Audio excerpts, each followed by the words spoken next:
Netflix. So we all know what Netflix is. It's the most known brand for media to ever walk this earth. But how did it come to be, and what will it be doing next?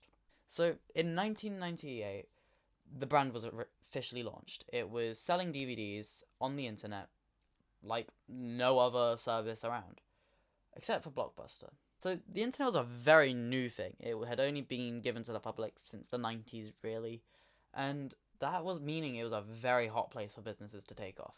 So the key difference between Blockbuster and Netflix was in the web. Blockbuster was a hard store. It was a physical place. You went in with your kids, you bought them popcorn, you got a DVD. Now, that was a tradition for many Americans. Many Americans still miss that, and I, not being an American, miss going to Blockbuster with my dad. But Netflix really kind of cherished those lazy people who did not want to just go, I want to go, I'm going to have to go to Blockbuster.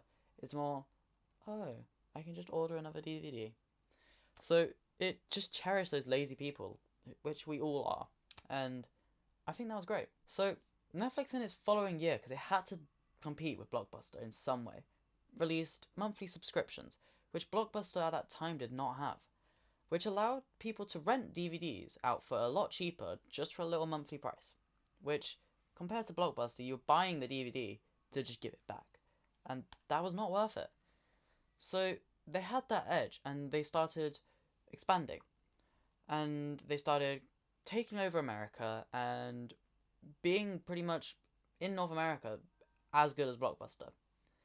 Then they thought DVDs are not the way. They left the whole idea of DVDs and went to online streaming.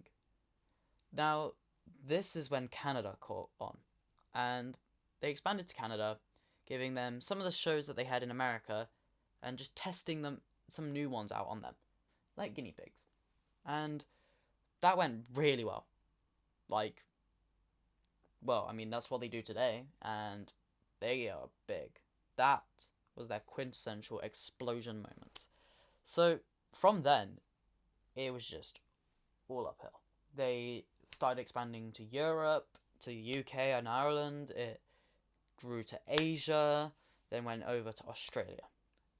It got big. And in 2013, the sheer size of Netflix, Blockbuster could not compete with that. It had basically lost a lot of its people to Netflix, and sadly, 2013, Blockbuster was no longer. I do remember going in 2013 to my local Blockbusters, and they had a sale on. They were giving all their DVDs away for free and some for like half price, and it was banging. But that was the last time I ever went. Miss you, Blockbuster. R.I.P. Now, what Netflix actually does for us now is like, it's a big part of our pop culture, right? We are quoting something from Netflix constantly. There's something that we know from Netflix and we use it.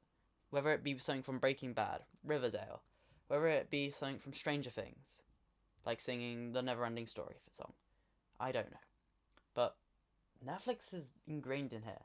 If I'm just to play you the Netflix opening sound right now, you knew what that was instantly, without a question. So, doesn't that show you it's in here? What would we do if Netflix wasn't about? Do you think Blockbuster would still be a thing? Maybe Blockbuster could have actually become an online service like Netflix. We just don't know. But I'm happy. I'm happy Netflix got to be the brand it did, because they've done so much good.